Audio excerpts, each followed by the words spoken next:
Practices have been good. Spirits have been good. They've practiced really hard. We did a lot of good on good periods today, and a little bit of light work yesterday, and a lot of special teams work. And players are doing a good job. I'm excited about where they are, and it's different defending some option elements that they have. So it brings back memories of last year, but just not as extreme. So we got a good scout team.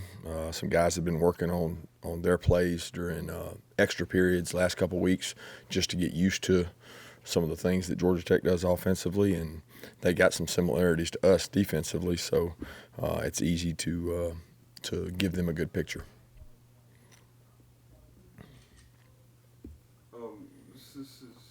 I know that yesterday when you were asked kind of about Thanksgiving, that you said that this week's kind of focused on your team and stuff. But when you look at that Thursday afternoon,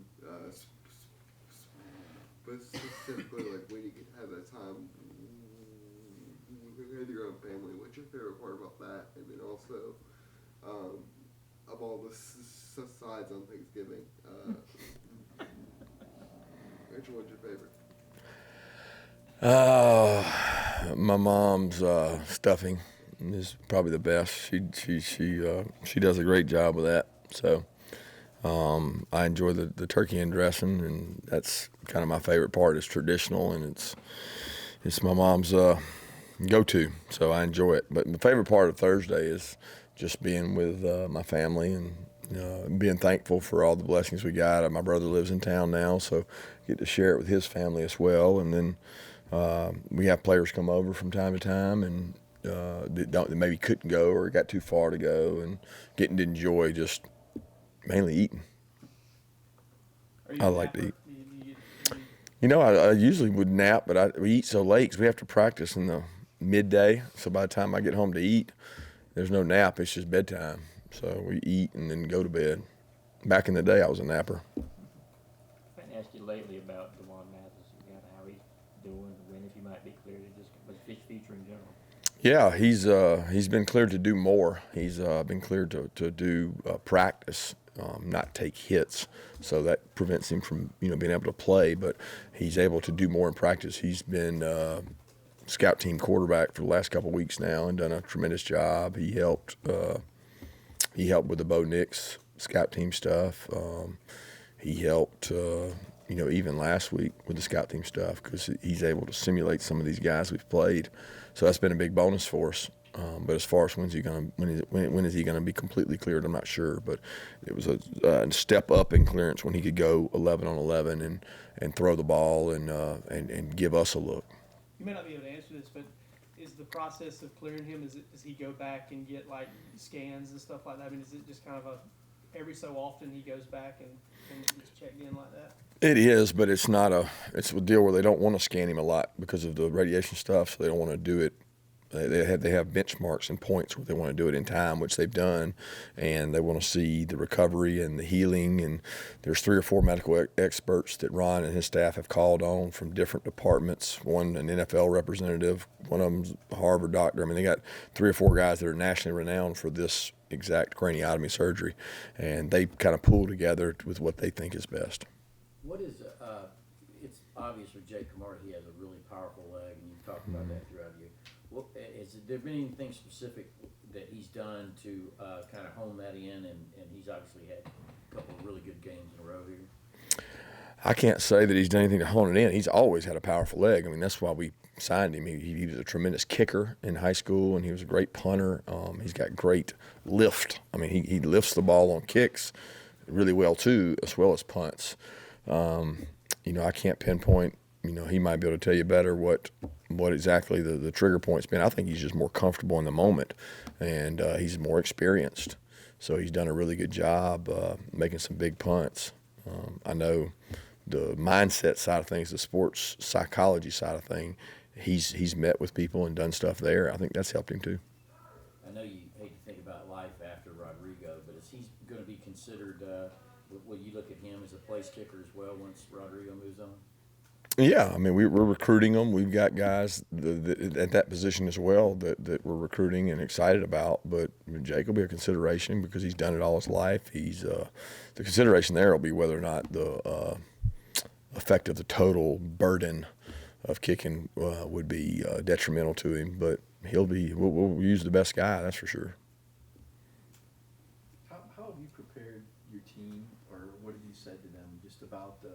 I know it started with the whole pressure is a privilege thing a couple summers ago, but as far as down the stretch, I mean, it looks like you've taken a lot of good punches from opponents as well as national media and critics. How do you tell your team to deal with that outside pressure?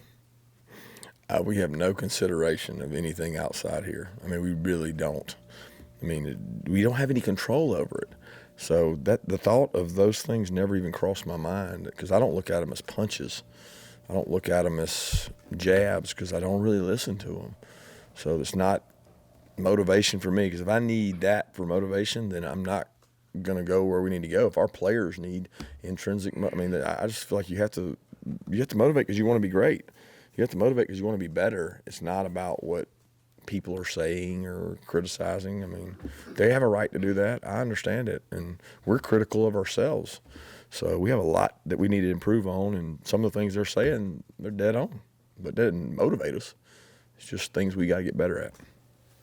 Dan Lanning was nominated, was named the semifinalist for the Boyles Award today. When you were sort of evaluating who's going to fill that defensive coordinator role, was there anything that sort of stood out with Lanning that maybe gave you an inclination that he was going to go on and have the defense to play as well as it is? No, I mean, I think all our defensive coaches do a tremendous job. He'd be the first to tell you that what he's been able to do is, number one, because of the players, but number two, because of the defensive staff. So all those guys pulled together to do that. He just has to be the leader and the guy in charge of it all. And he's done a really nice job of motivating the players. He relates well to the players. The players believe in him, and he's done a tremendous job. But all those defensive coaches have, and Glenn Schumann's one of our co-defense coordinators, and he does just as much game planning as Dan does. He deserves just as much credit as Dan gets. Dan is just the guy that calls it on game day, and he's done a good job. Following up on the Thanksgiving element, I guess, do you ever take time to kind of look back and reflect on the significance of being back at Georgia, being back here on the water now for 4 years?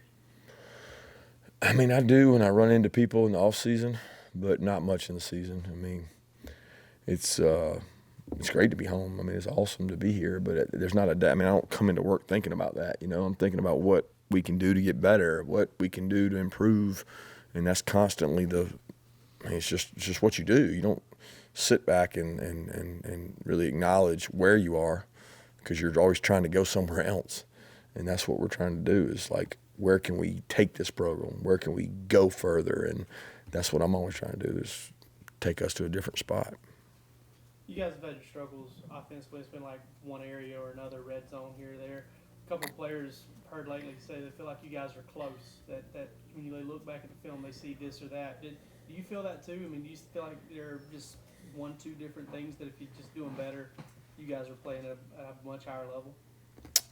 I mean, yeah, you can always say that. I mean, you can say that about anything. We're close to not playing well on defense. If we give up a bomb, if we give up plays, we have penalties. I mean, it doesn't work that way. I mean, certainly we have games of flashes of red area, flashes of third down, flashes of being able to run the ball, but we haven't put that collective product together. And I'll tell you this, the offensive staff is working extremely hard on it, and there's no stone unturned, and the players are working really hard on it. They push each other every day in practice to do better, to get more, and it's not a lack of effort in that department.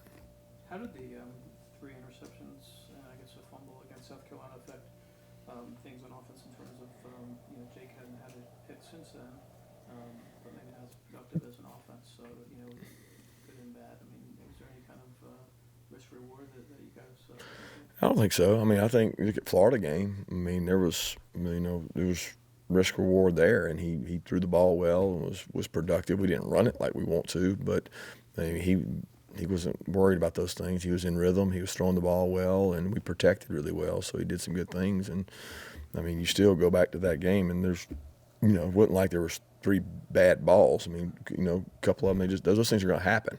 Just some of them happened all at the same time. And he's very efficient with the ball. He always has been. So his decision making's been good. And he's got to continue to make good decisions and give what the defense gives him.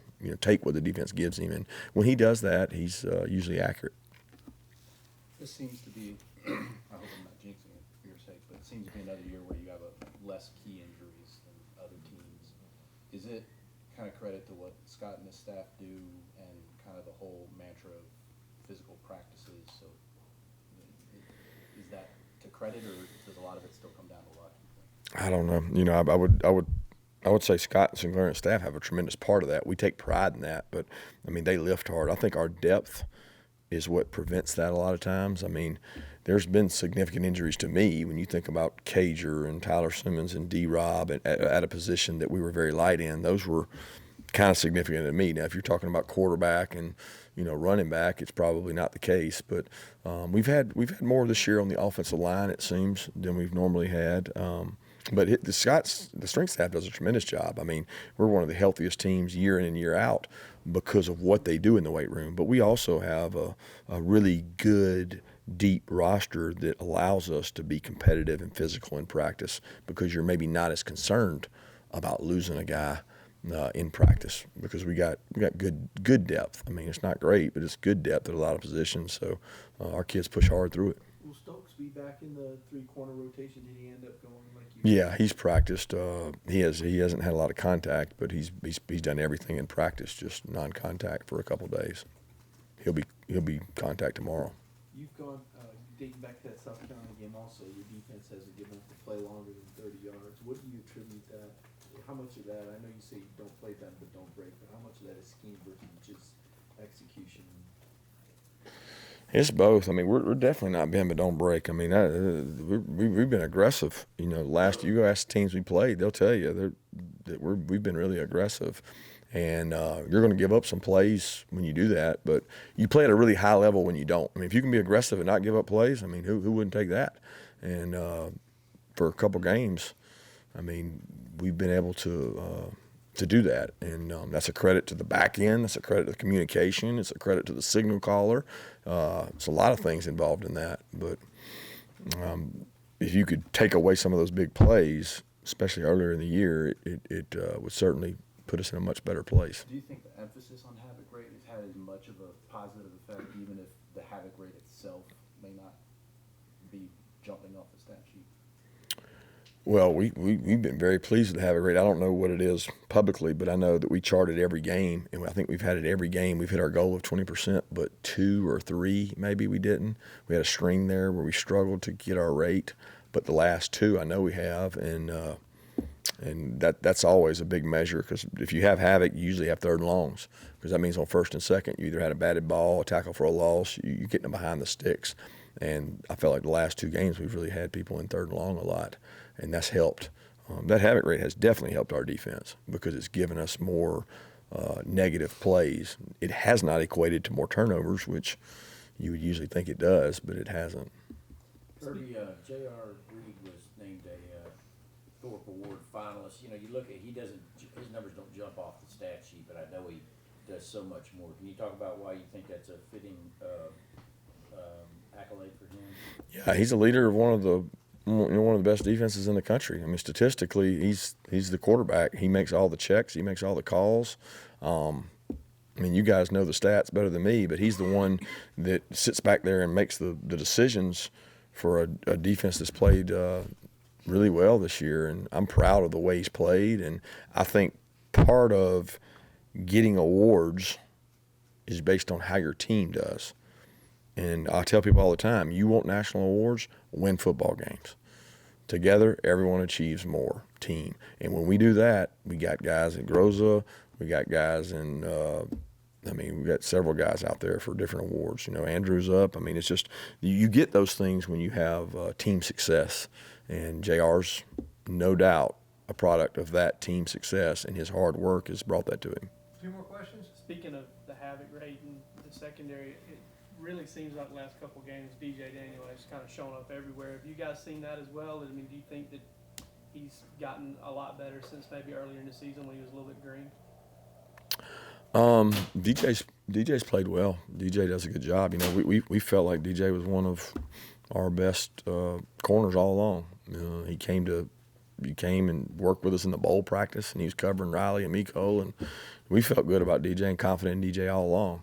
And we feel good about our three corners. They compete out there at practice. They compete for playing time, and DJ's done a nice job. Kirby, do you guys think you've learned to manage the SEC championship game and then the sprint to the early signing period? I know it's a pretty small window in between the two. I don't think you can ever manage that. People have no idea what goes on the minute that SEC championship game ends. I mean, you can meet for days and not deal with all the – I mean, because we're going to miss a week of recruiting. Everybody else is going to go out. And we literally have 1 week, 5 to 6 days to go see every kid before they sign. That's absolutely crazy. I mean, that's crazy. There's no way. I can't be 25 places in 5 days. There's no way. Then on top of that, you've got awards. You got final exams for your players. You got juniors trying to make decisions. There's no way. So we'll focus on the next step, which is Georgia Tech. Then we'll focus on the next step, and then after that, we'll focus on the next step, whatever that may be. But it's chaotic for teams in the SEC because of, and probably the ACC too, the conference championships, because of the short amount of time you actually have to recruit. It's crazy. Thanks.